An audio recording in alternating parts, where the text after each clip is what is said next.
শুভ সপ্তমী বন্ধুরা, সকলকে অনেক অনেক শুভেচ্ছা এবং ভালোবাসা। দেশে বিদেশে যে যেখান থেকে আছো, যেখান থেকে দেখছো, সকলকে দুর্গা পূজার অনেক অনেক শুভেচ্ছা এবং ভালোবাসা। আজ ছিল শুভ সপ্তমী।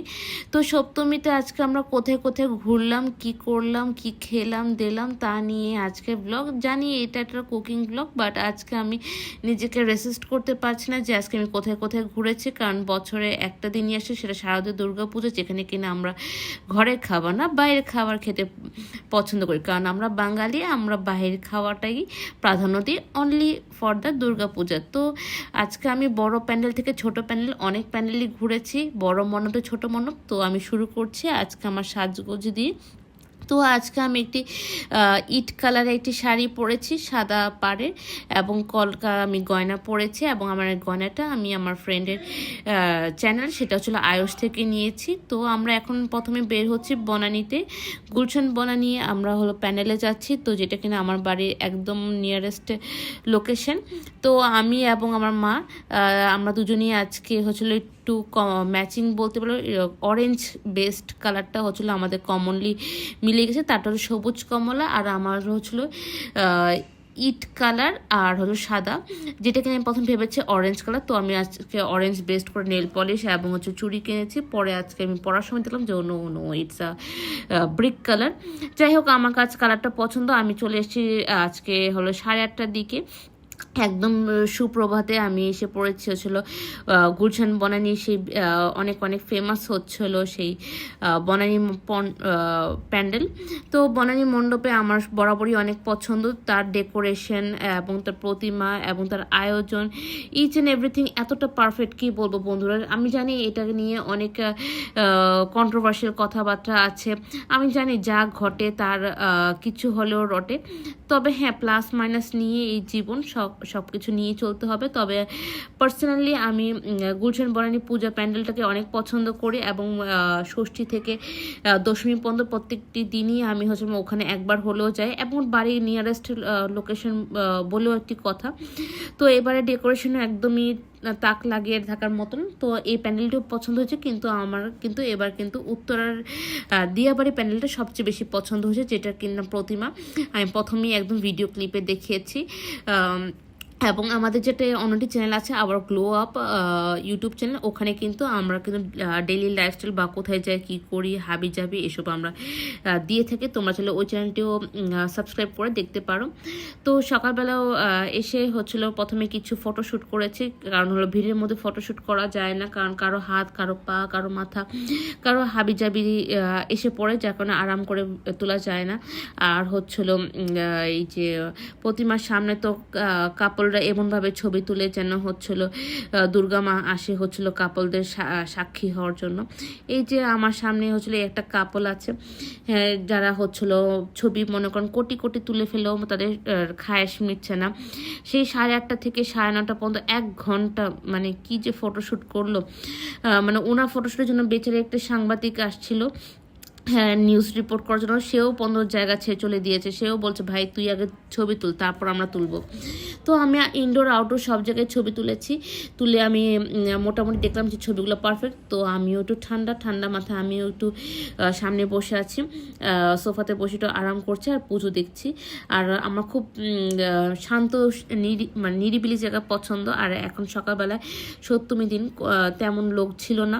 তো আমার আরাম করে পুজো দেখতে খুবই ভালো লাগছিল। ঢাকের ঢোল বাড়ি, তার মধ্যে কাঁসার ধ্বনি, উলু ধ্বনি, এবং সবসময় দেখা যায় সপ্তমী দিন আমার ঘুম ভাঙে হচ্ছিল একদম 11টা 11:30টার দিকে।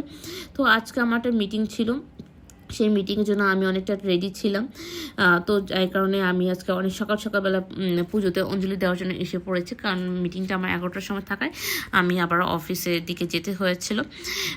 তো যাই হোক, আমার কিন্তু শুরুর দিকে কিন্তু এই পুজোগুলো কখনোই দেখা হয় না, যে হচ্ছিল কীভাবে করে এটার প্রিপারেশনগুলো নেওয়া হয়, কীভাবে করে আয়োজনগুলো করা হয়, অ্যারেঞ্জমেন্টগুলো কী, বা দুর্গা পুজো এত বড় একটি পূজা, সেটা কীভাবে step by step being a Hindu, আর যদি আপনারা জিজ্ঞাসা করেন যে এই পূজাগুলো কীভাবে করে দেওয়া হয়, আমি কিন্তু আসলেই বলতে পারবো না, কারণ হচ্ছিল ওই জায়গাটা আমার একটা গ্যাপ আছে। তবে আমি জানি আউটলাইনগুলো কোন পূজার পর কিনতে হয়, সন্ধ্যা আরতি কখন হয়, বোধন কখন হয়, এগুলো বলতে পারবো, বাট এটা কীভাবে করে অ্যাকচুয়ালি দেওয়া হয় জানি না। তো আজকে হলো সপ্তমী, এই সকালবেলা জোর করে ঘুম থেকে ওঠার ফলে আমি আজকে অনেক কিছু দেখতে পেরেছি, অনেক কিছু জানতে পেরেছি। তো বন্ধুরা, এটা আমার জন্য একটা ওয়ান্ডারফুল এক্সপিরিয়েন্স ছিল। তো এখানে পুজোগুলো স্টেপ বাই স্টেপ দেখছিলাম আর মন্ত্রমুগ্ধ হয়ে মন্ত্রগুলো শুনছিলাম। মন্ত্রগুলো প্রথমবারের মতো এত ক্লিয়ারলি শুনেছি। এটা হতে পারে এক্সপিরিয়েন্স বা হচ্ছিল লাইফের পার্সপেক্টিভ চেঞ্জ হয়ে গেল না কি জানি না, বাট এটা যা ঘটছিল তা সম্পূর্ণ প্রথমবারের মতো এক্সপিরিয়েন্স। তো যাই হোক, এই প্রসেসটা আমার কাছে খুবই পছন্দের লেগেছিল, কারণ এগুলো আমার আগাগোড়া জানা ছিল না। আর এখানে দেখতে পেলাম যে অনেকে পুষ্পাঞ্জলি দেওয়ার জন্য আসা শুরু করছিল। তো এখানে অনেক ভিড় ছিল, তো এই ভিড়ের মধ্যেও ছবি তোলা বা ভিডিও করাটা অনেক বেশি ডিফিকাল্ট ছিল। আর হচ্ছিল এখানে সংবাদ পাঠিকারা বারবার আমার কাছে আসছিল যে কিছু বলার জন্য, বাট আমার ইচ্ছে করছিল না তাদের সাথে কিছু কথা বলার, বা আমার মধ্যে এরকম নিজের ফেসটাকে মিডিয়ার মধ্যে দেখানোর তেমন ইন্টারেস্ট। তো বন্ধুরা, যাই হোক, এখানে আমি খুব ভালো করে আমি আজকে পূজা অর্চনা করতে পেরেছি সারমর্ম বলতে গেলে। দেন আমি পুষ্পাঞ্জলি দিই, দেবার পর আমি আবার বাসায় ফেরত যাই, কারণ হচ্ছিল আমার অফিস ছিল এবং অফিসে একটা মিটিং ছিল, মিটিংটা অনেক ইম্পর্টেন্ট ছিল। দেন আমি মিটিংটা অ্যাটেন্ড করার পর দেন আবার বাসায় এসে ভোগ প্রসাদ খেয়ে, প্রসাদ খাবার পর আবারও আমি দ্বিতীয়বারের মতন মাঞ্জা মেরে বা হচ্ছিল মেকআপ করে আবার বের হই। তো এবারে মেকআপটা একটু ডিফারেন্ট ছিল, আমি একটু মাথায় ফুল লাগিয়েছি, যেটা আমার খুব পছন্দের, বেলি ফুল, আর টিপ পরেছি, আর পায়ের নুপুর পরেছি। নুপুরটা তো দেখাতে পারবো না, যাই হোক এটা পরেছি। তো এখানে আমার বাড়ি আশেপাশে অনেকগুলো ছোটো ছোটো পুজো হয়, পুজো মণ্ডপ আছে। তো সেই পুজো মণ্ডপে যাচ্ছি। এটা হচ্ছিল মহাকালী কলোনিতে। তো এই কলোনিতেও অনেক নিরিবিলি ছিল, এবং আমি যেহেতু দিনের বেলায় ঘোরাফেরা পছন্দ করি, রাতের বেলাও আমার পছন্দ, কিন্তু রাতের বেলা আমার অনেক বেশি ইনসিকিউর ফিল হয়, কারণ আমার মনে হয় কেউ আমাকে ধাক্কা দেবে, কেউ আমাকে ঘষা মাজা করবে, বা এখানে কিছু চুরি বা ছিনতাই হতে পারে। তো আমি দিনের বেলাটি প্রিফার করি। তো এখানে এসে দেখি অনেক ছিমছাম, খুব পছন্দ হলো, অনেক সুন্দরভাবে একটু ভিডিও করতে পারলাম, ফটোও তুলতে পারলাম। আর অ্যাজ ইউজুয়াল প্রণামী এবং নমস্কার করে আমি অন্য একটি প্যান্ডেল দিকে এগোই। তো এটাও ঠিক ওয়াকিং ডিস্টেন্সের মতো ছিল, 100 to 200 মিটার ডিস্টেন্স ছিল ওয়াকিং ডিস্টেন্স। তো এখানেও সুন্দরভাবে করে সাজগোজ করানো হয়েছে, এবং ওদের যে ডেকোরেশনটা আমার খুব ভালো লেগেছে, কারণ হচ্ছে এই জায়গাগুলো আমার কখনোই যাওয়া হয় না। আমি সবসময় এই যে গুলশান বনানী কেন্দ্রিক একজন পার্সন, তো গুলশান বনানী ঘোরাফেরার পর আমি চলে যাই ওল্ড ঢাকা, আর হচ্ছিল জগন্নাথ হল, রমনা কালী মন্দির, ঢাকেশ্বরী মন্দির, এগুলি হয়। তো এবার আমি এই সাইডগুলোও আমি একটু ফোকাস করি। তো এটাও ছিল মহাখালীতেই, এটা ছিল মেবি, এটা কোথায় ছিল, এটা তেজগাঁও আর মহাখালীর মাঝখানে একটি জায়গা ছিল। তো আমার ঠিক নামটা মনে নেই, তবে যাই হোক, কোনো পুরনো রিক্সাওয়ালাকে যদি বলেন যে মহাখালী দিকে কী কী পুজো হচ্ছে প্লিজ দেখানোর জন্য, তো ওরাই আপনাকে নিয়ে যাবে।